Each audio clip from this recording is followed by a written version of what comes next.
Peace, good evening. I'd like to welcome you back to another edition of the Foul Playland. As always, I'm your foul player. Wanted to do this video regarding the Mets starting pitcher, ace of the staff, Jacob Degrom. There has been discovered that he had a issue in his scapula or somewhere in the shoulder, and he's going to be out, according to some reports, at least 4 weeks. Some people say 6 weeks, might be even more than that. Some people are saying that June, July. That stinks. I mean, Jacob Degrom is anybody who's not living under a rock as far as baseball fans go, know that Jacob Degrom is the premier pitcher of the whole league. In a limited run, Jacob Degrom has pitched more dominantly than any pitcher I've ever seen. I mean, the most dominant I've ever seen is mid-90s Pedro Martinez. And I'm not saying that being a homer, and although both pitchers were on the Mets, other people will not contend for the most part what I'm saying as far as DeGrom's dominance since he's been in the league, essentially, has been something that hasn't been seen or hasn't been seen much.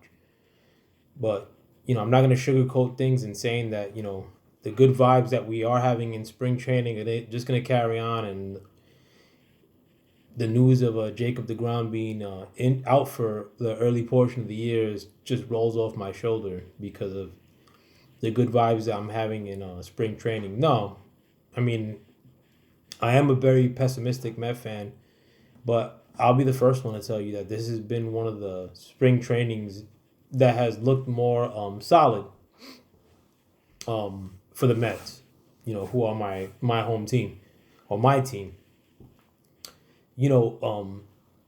So although it has been a really good spring training for the Mets as far as the vibe, like Pete hit a homer the other day. Like he was having like kind of a bad spring training. Francisco's doing really well this spring training to see all the starting pitchers get busy. The other day having Scherzer, Degrom, like same game. I mean, like it's been a really positive spring training.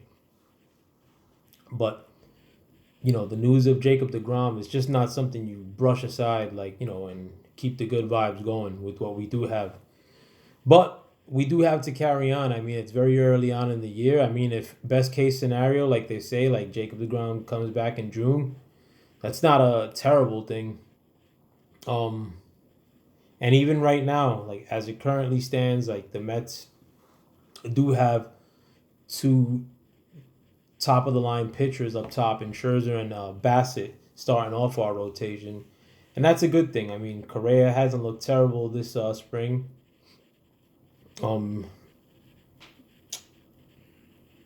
So I think a lot of we're not going to be in the worst of places.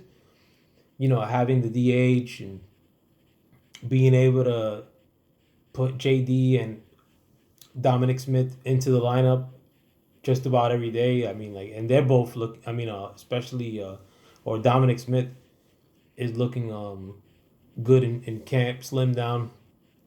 So I mean, I think our hitting is gonna improve a lot better than what it did last year. I mean, you got to consider that McNeil had an off year, Alonso had an off year, Lindor had an off year.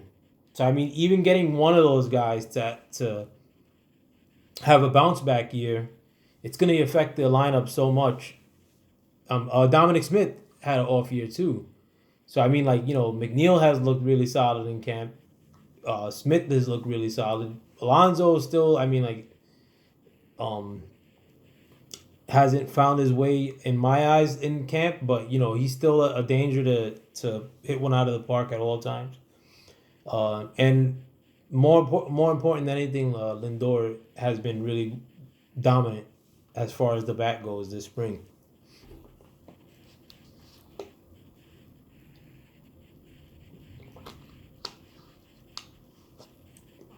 And I hate having to go into the year riding on a team that's held up with tape and bubblegum But moving away from my pessimism, the team is not in dire straits. I think one of the other good things that I have seen this camp is the emergence of Tylor Megill in a sense, but Tylor Megill did have a solid year last year, especially for a rookie. Granted, he's not a young rookie or a young rookie, but he is young. And in the early portions of last year, he was really good. This camp, he's looked really good too, in what's kind of like a stretch out relief role in which they've been using him this camp. He's looked really solid so far. Um, I think moving forward in with a rotation that's not including Jacob Degrom, can Tylor Megill step into that fifth rotation spot? It's not dire straits as far as the need of five pitchers early on in the year. Could you put Megill here and there? Until June, best case scenario. I mean, was that the most awful thing? No, but I want to see what Tylor Megill has as is like, and it's kind of like take the bitter with the sweet. In the Grom going down and sort of getting the chance in a trial by fire to see what Tylor has to offer for as a starter. But the Mets also, I think, have to make a move for a relief pitcher. I thought this before Degrom went down, but the obvious thing is that Degrom rotation spot, if it's occupied by Tylor, they gotta replace Tylor's spot in the bullpen. But I think that the Mets should make two moves at the for the rotation. I think they should promote that kid Dossman, I think his name is, who's had a pretty solid camp. Like the other day he was throwing 98. His breaking pitch looked really nice too. I think he should make the team in addition to maybe another reliever, but they got to make a move for a reliever. Right? And it hurts me to say that because we're going to have to give up a prospect to do that. But I think that's necessary when you're in a win now mode like this team is. If you go out there and sign a relief pitcher, I mean, I wish I could have brought a list of relief pitchers that are unavailable, but it was a pain in the ass, like looking for that list online. It showed like every available pitcher, starting pitcher. Like I couldn't find the list with just the players that are unsigned as of this moment, and I'm not very tech savvy as is either.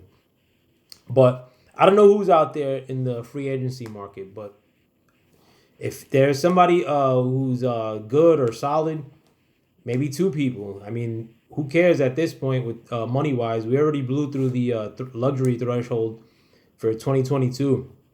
Sign whoever you got to sign, but I think the more painful move that could have to be made or may have to be made is making a trade for a reliever. I mean, people are always going to throw out Hader. I don't think Hader's going to be moved. Or you're going to have to blow them out with prospects. But it may take up giving a... if you're in the Hader market, I think that would probably begin with a Ronnie Mauricio type prospect. I mean, and that sucks. I want to keep all our prospects. But I don't know about you guys, but I'm not like... I wouldn't be too butthurt if we traded one of Mauricio and Beatty. And that's a little bit, for me, that is jumping the gun a little bit because Ronnie Mauricio, like the bigger version that we got in camp this year, like this version of Ronnie Mauricio that looks like real muscular, like, we haven't got to see that. So, I mean, like, we're going to have him in the system anyway. So we have a couple of years to see what position he will ultimately stick at, because I don't think it's going to be shortstop. To see what his bat develops into. Having said that, I mean, if you could get a pitcher like Hader, I don't think Hader's gonna be moved, but per se, if you get a picture of the likes of Hader or somewhere up or down, we may have to give up a Ronnie Mauricio type prospect. That's what I mean to say. But being that we haven't signed nobody like in the relief, like for the bullpen, and when you factor that, I think we had that problem as far as needing a bullpen arm or two before Degrom went down. I mean, like, so now I think it's a little bit more urgent. I think that we do have to really let off the brake and see what's out there. Like, I mean, I don't know if these things get better, like as far as the availability of quality relief pitchers after spring training. I don't think they do though. I mean, like, I think a lot of people moving into the year, even sucky teams, hold on to their relief pitchers. Particularly the ones that are performing well in camp. It's cheaper guys a lot of times with these relief pitchers. People ain't so quick to move them, in the end of March. So I don't know what we're gonna do. I mean, that scares me a little bit. But I can't wait to start the season. I don't want another fucking injury to happen. Like, today's spring training game, of course, wasn't at home, so I didn't get to watch it. I thought it was a home game, so I rushed home to watch it, and lo and behold, no Mets, and we got blown out. I mean, like, I did see the score was 2-7. I haven't watched the box score or anything like that, so I'm crossing my fingers that no stupidity, especially injury-wise, has happened in this game that was just played. But it has ended. It was 7-2. But yeah, I do want to just, I mean, as fun as spring training has been, I want to get things over with and get this season rolling. I mean, like, that's a little bit of not doom and gloom for me. That this injury for Degrom happens this early in the season, but I'm praying that no surgery is necessary, because that's gonna blow. But I hope you guys have a wonderful weekend. With that, I want to thank you guys again for stepping into the Foul Play Land with me. As always, I'm your Foul Player. Try to check out my other videos about the football draft. I do a lot of that shit too for the New York football teams. I'm a Giant and Jet fan, but I don't do like much. I gotta start doing just New York sports, because I'm nuts about New York sports too. I mean, or more New York sports. That's what I mean. I'm nuts about New York sports, but let me know what you guys think. With that, I'm out. Peace.